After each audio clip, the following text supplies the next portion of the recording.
समादरणीय धार्मिक सज्जन वृंद, ऋग्वेद आदि भाष्य भूमिका में वेद नित्यत्व विषय में वेद नित्य है इस विषय में एक वेद मंत्र का प्रमाण दिया है और इस वेद मंत्र के माध्यम से ईश्वर की सिद्धि भी होती है। ईश्वर शरीर धारण नहीं करता, इसकी भी सिद्धि होती है। ईश्वर कोई पाप कर्म नहीं करता, इसकी भी सिद्धि होती है। और ईश्वर अविद्या अंधकार से परे है, इसकी भी सिद्धि होती है। अनेक बातों की इस मंत्र के माध्यम से सिद्धि होती है। तो मंत्र है यजुर्वेद के 40वें अध्याय का 8वां मंत्र, प्रसिद्ध मंत्र है। स पर्यगा शुक्रम कायम अव्रणम सनाविरम शुद्धम पापविद्धम कबीर मनीषी परिभु स्वयं भूल याथा तथ्यतो अर्थान वेददात शाश्वती है समाप्य। तो इसके भाषार्थ में महर्षि दयानंद जी लिखते हैं, ऐसे ही परमेश्वर ने अपने और अपने किए वेदों के नित्य और स्वतः प्रमाण होने का उपदेश किया है। वेद नित्य है और दूसरा वेद स्वतः प्रमाण है। वेदों में आई बातों को प्रमाणित करने के लिए दूसरे शास्त्रों की अपेक्षा नहीं है। इसको सिद्ध करना के लिए ये मंत्र दिया है। तो स्वतः प्रमाण होने का उपदेश किया है। सो आगे लिखते हैं, सपर्यगात, यह मंत्र ईश्वर और उसके किए वेदों का प्रकाश करता है। ईश्वर का प्रकाश करता है मतलब ईश्वर के विषय में बताता है ईश्वर कैसा है। वेदों का प्रकाश करता है मतलब वेदों के विषय में बताता है कि वेद कैसे है, वेद नित्य है, वेद स्वतः प्रमाण है कि जो परमेश्वर सर्वव्यापक आदि विशेषण युक्त है सो सब जगत में परिपूर्ण हो रहा है। उसकी व्याप्ति से एक परमाणु भी रहित नहीं है, अर्थात सभी परमाणु या प्रकृति के सभी अवयव ईश्वर से व्याप्त है, ईश्वर में डूबे हुए हैं, कोई ईश्वर से असंयुक्त नहीं। सो ब्रह्म शुक्रम, सब जगत का करने वाला और अनंत विद्या आदि बल से युक्त है। शुक्रम के दो अर्थ किए हैं, एक तो सब जगत का कर्ता, इस कारण से परमेश्वर को शुक्र कहते हैं, और दूसरा अनंत विद्या आदि बल परमेश्वर में है, इस कारण से भी परमेश्वर को शुक्रम कहा गया है। फिर आगे बताया, अकायम, जो स्थूल सूक्ष्म और कारण इन तीन शरीरों के संयोग से रहित है, अर्थात वह कभी जन्म नहीं लेता। तो ईश्वर कभी शरीर धारण नहीं करता, जन्म नहीं लेता, ये अकायम पद से सिद्ध हो रहा है। अव्रणम, जिसमें एक परमाणु भी छिद्र नहीं कर सकता। जैसे हम वायु के अंदर छिद्र कर देते हैं, दीवार के अंदर, पानी के अंदर छिद्र कर देते हैं, वैसे परमेश्वर के अंदर छिद्र नहीं किया जा सकता। क्यों नहीं किया जा सकता? क्योंकि परमेश्वर अवयवों से रहित है। जो अवयव वाले पदार्थ होते हैं, जो सात अवयव होते हैं, उनमें छेद किया जा सकता है, उनको छेदा जा सकता है। असनाविरम, वह नाड़ियों के बंधन से अलग है। जैसा वायु और रुधिर नाड़ियों में बंधा रहता है, ऐसा बंधन परमेश्वर में नहीं होता। तो वायु नाड़ी के अंदर बंध जाता है, टायर ट्यूब के अंदर भी वायु बंद हो जाता है, बंध जाता है, और रुधिर पानी आदि भी टायर ट्यूब के अंदर बंध जाते हैं, नाड़ियों के अंदर बंध जाते हैं, वहां से निकल नहीं सकते। परमेश्वर ऐसा नहीं है, परमेश्वर नाड़ियों में बंधता नहीं है, कोई इसको बांध नहीं सकता, ऐसा बंधन परमेश्वर में नहीं होता। शुद्धम, जो अविद्या अज्ञान आदि कलेश और सब दोषों से पृथक है।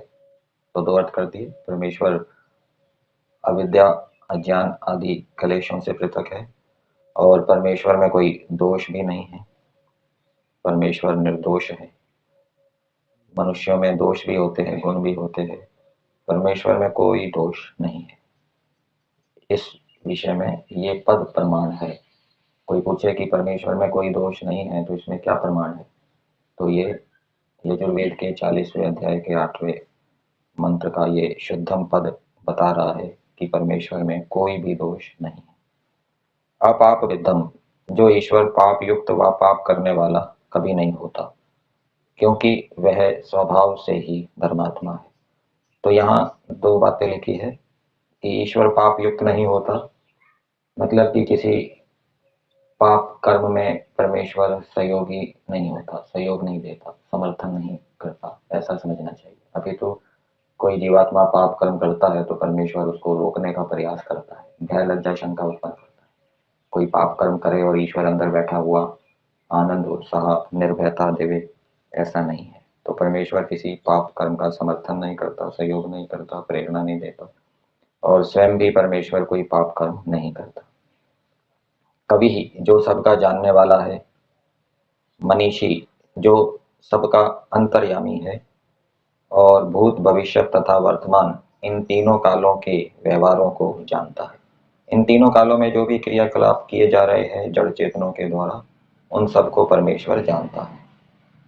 संस्कृत भाग में मनीषी का अर्थ दिया है, यह सर्वेशाम मनसाम ईशी साक्षी, जो सबके मन का साक्षी है, मन के अंदर जो विचार उत्पन्न होते हैं उनको परमेश्वर जानने वाला होता है।